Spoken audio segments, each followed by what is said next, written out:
ఈ రాష్ట్రం రాణించాలి, ఈ రాష్ట్రం అభివృద్ధి పదం వైపు నడవాలి, ఈ రాష్ట్రంలో ఆర్థికంగా బలపడాలి అని అంటే మీరే కష్టపడాలి. మీరే ఈ తెలంగాణ బ్రాండ్ అంబాసిడర్లు, ఈ తెలంగాణ ఆర్థిక రంగంలో రాణించాలి అంటే మా ఆర్యవైశ్య మిత్రులు ఇంకా ఒక గంట అదనంగా పని చేయాలి.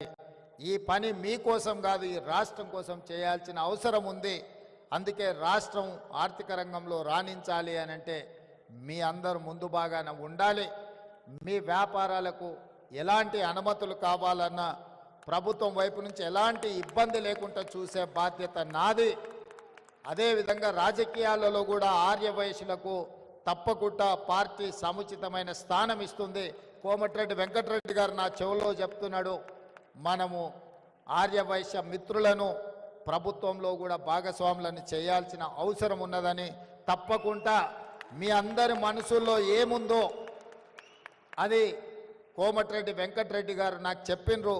తప్పకుండా అధిష్టానం దృష్టికి ఈ అంశాలను నేను తీసుకువెళ్తా. అదేవిధంగా రోసయ్య గారి విగ్రహం ఉండాలి అని మిత్రులు ప్రస్తావించరు.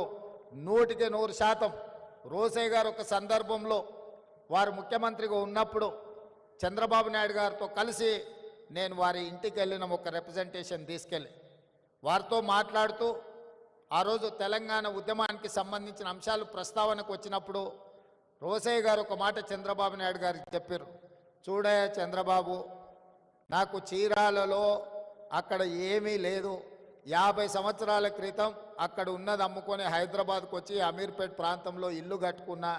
నేను హైదరాబాద్ వాడినే తప్ప నాకు ఆ రాష్ట్రమా ఈ ప్రాంతమా అని లేదు, 2 ప్రాంతాలు నాకు సమానమే, నేను హైదరాబాద్ వాడిని అని చెప్పిండు. ఈరోజు నికార్సైన హైదరాబాద్ ఎవరైనా ఉన్నారంటే రోసయ్య గారు అని చెప్పి నేను సంపూర్ణంగా విశ్వసిస్తున్నా. అలాంటి నికార్సైన హైదరాబాదీ రోసయ్య గారికి హైదరాబాద్ నగరంలో విగ్రహం లేకపోవడం అనేది లోటు.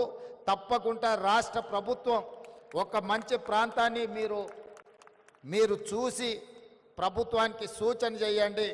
మా ఆర్ఎండ్బి శాఖ మంత్రి కోమటిరెడ్డి వెంకటరెడ్డి గారికి ఏ ప్రాంతంలో రోసయ్య గారి విగ్రహం పెడితే బాగుంటుందో ఒక ప్రాంతాన్ని సూచన చెయ్యండి.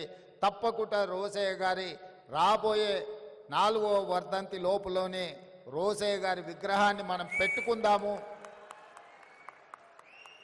ఎందుకంటే వారు అందరికీ స్ఫూర్తి, ఆర్యవైశ్య మిత్రులకే కాదు, ప్రజా జీవితంలో ఉన్న వార్డు మెంబర్ నుంచి పార్లమెంట్ మెంబర్ వరకు, రాష్ట్ర మంత్రి నుంచి కేంద్ర మంత్రి వరకు, ముఖ్యమంత్రుల వరకు రోసయ్య గారు ఒక స్ఫూర్తి. అలాంటి వ్యక్తుల విగ్రహాలు ఉండడం ద్వారా ఈ సమాజానికి ఒక మంచి సందేశాన్ని ఇచ్చిన వాళ్ళం అవుతాము. తెలంగాణ రాష్ట్ర ముఖ్యమంత్రిగా మా ఆర్యవైశ్య మిత్రులకు నేను మాటిస్తున్నా, మీరు మంచి ప్రాంతంలో రోసయ్య గారి విగ్రహం పెట్టడానికి మీరు ఏర్పాట్లు చేసుకోండి. రాష్ట్ర ప్రభుత్వం అనుమతిస్తుంది.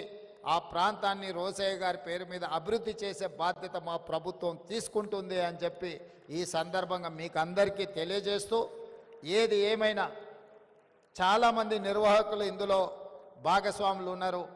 వారికి పేరు పేరున మనస్ఫూర్తిగా ఒక మంచి కార్యక్రమాన్ని ఏర్పాటు చేసినందుకు అభినందిస్తున్నా. అదేవిధంగా Pendakanti educational academy, Vasavi engineering college ఒక అద్భుతమైన సంస్థ, రామ్మోహన్ రావు గారిని సన్మానించడం అనేది నాకు ప్రత్యేకమైన గౌరవం. ఎందుకంటే వారితో నాకు చాలా సంవత్సరాల నుంచి పరిచయం ఉన్నది. వారు ఎంత నిబద్ధతతోని వాసవి ఇంజనీరింగ్ కాలేజ్ నిర్వహించినరో నాకు తెలుసు.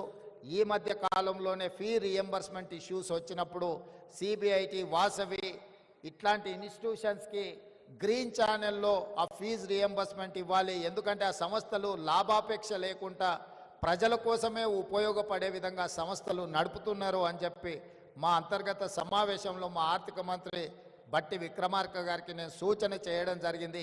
వాసవి ఇంజనీరింగ్ కాలేజ్, వాసవి సంస్థల్ని నిలబెట్టండి. నాకు పూర్తి సమాచారం లేదు, నాకున్న కొంతమేర సమాచారానికి ఆర్థికపరమైన ఇబ్బందులు ఉన్నాయని నా దృష్టికి వచ్చింది. ప్రభుత్వం వైపు నుంచి ఏమైనా బకాయిలు ఉంటే తక్షణమే ఆ సంస్థకు విడుదల చేయించే బాధ్యత కూడా నేను తీసుకుంటా. ఎందుకంటే ఎంతోమంది ఇంజనీర్స్ని ఈరోజు ఎక్కడంటే అక్కడ ఇంజనీరింగ్ కాలేజీలు వచ్చినాయి, కానీ ఆ రోజుల్లో ఒక గొప్ప ఇంజనీర్లను తయారు చేసి సమాజానికి ఇచ్చిన ఒక గొప్ప సంస్థ వాసవి అకాడమీ, ఎడ్యుకేషనల్ అకాడమీ. తప్పకుండా వాసవి ఎడ్యుకేషనల్ అకాడమీని తప్పకుండా పునరుద్ధరించడానికి అవసరమైన సహకారాన్ని అందించడానికి కూడా రాష్ట్ర ప్రభుత్వం సిద్ధంగా ఉన్నది. అదేవిధంగా రాజమౌళి గారు నాకు తెలిసి కుబేర టవర్స్ నారాయణగూడలో కట్టింది వారే. అప్పటి నుంచి వారు నాకు పరిచయం, వాళ్ళ కుమారులు కూడా నాకు తెలుసు.